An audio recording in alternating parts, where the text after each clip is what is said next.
Hai semua dan selamat datang. Pernah tak terfikir, apa rahsia di sebalik sebuah tadika atau prasekolah yang hebat? Hari ini, kita akan kupas tuntas tentang satu elemen yang sangat penting, iaitu macam mana nak pilih bahan pembelajaran yang betul-betul kena untuk si kecil. Cuba tengok gambar ni, nampak macam bilik darjah biasa kan? Penuh dengan rak, mainan. Tapi sebenarnya, ini lebih daripada tu. Ini adalah sebuah dunia pembelajaran yang dirancang rapi. Dan magicnya datang daripada pemilihan bahan yang teliti. Inilah yang transformasikan satu ruang kosong menjadi satu learning powerhouse untuk anak-anak kita. Okey, jadi apa sebenarnya matlamat kita buat semua ni? Apa end game dia? Mudah je. Kita nak wujudkan pembelajaran yang 1.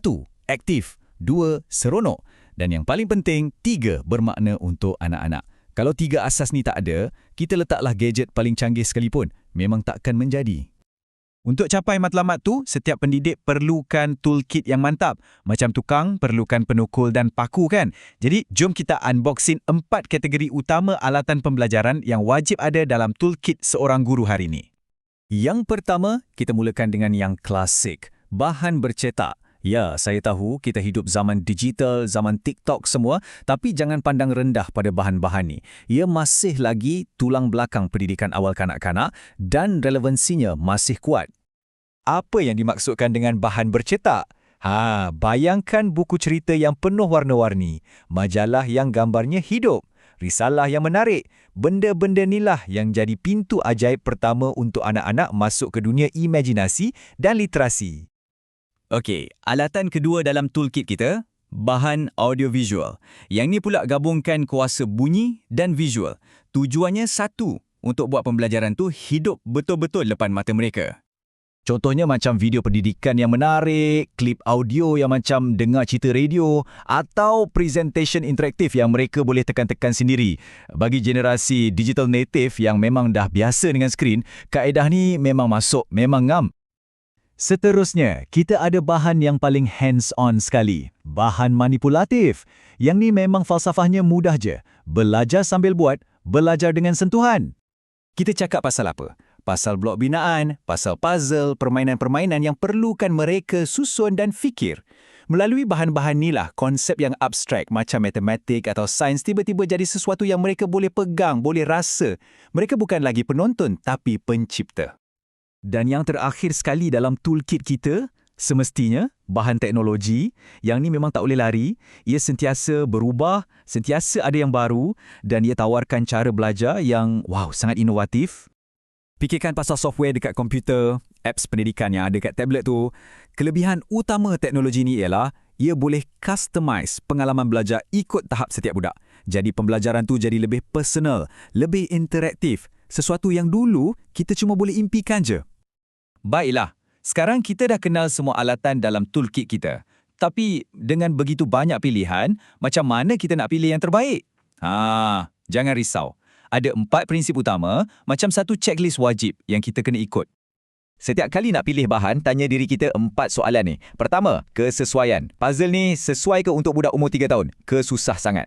Kedua, kejelasan. Arahan dia, budak boleh faham tak? Ke kita sendiri pun pening? Ketiga, keterlibatan. Benda ni best tak? Budak-budak akan teruja tak nak main? Dan yang terakhir, dan yang ini paling penting, keselamatan. Ada tak bahagian-bahagian kecil yang bahaya? Selamat tak untuk mereka guna? 4-4 ni wajib lulus. Tak ada kompromi. Okey, kita ada alatan, kita ada prinsip pemilihan. Tapi siapa yang jadi mastermind di sebalik semua ni? Siapa yang gabungkan semua ni jadi satu pengalaman yang bermakna? Tentulah guru. Peranan guru sangat kritikal. Mereka bukan sekadar penyampai maklumat, tapi mereka adalah arsitek yang mereka bentuk keseluruhan pengalaman pembelajaran tu. Dan proses kerja seorang guru ni sebenarnya satu kitaran yang tak pernah berhenti. Mula-mula, mereka akan analisis kurikulum, apa yang perlu diajar. Lepas tu, barulah pilih bahan yang sesuai. Dari situ, mereka rancang aktiviti yang menarik, kemudian laksanakan dalam kelas. Dan lepas tu, mereka akan nilai semula apa yang menjadi, apa yang tak. Proses ni akan berulang-ulang, sentiasa ditambah baik. Hebat kan? Mestilah. Dalam dunia sebenar, semua ni tak semudah yang kita cakap. Ada banyak cabaran. Tapi walau apapun halangannya, kita kena sentiasa ingat balik apa sebenarnya matlamat akhir kita dalam semua ni. Dan matlamat utamanya sebenarnya simple je. Setiap bahan yang kita pilih, setiap aktiviti yang kita rancang, semuanya adalah untuk satu tujuan. Nak tolong anak-anak ni kuasai ilmu dan kemahiran yang sepatutnya. Itu je. Nak pastikan mereka capai objektif pembelajaran mereka.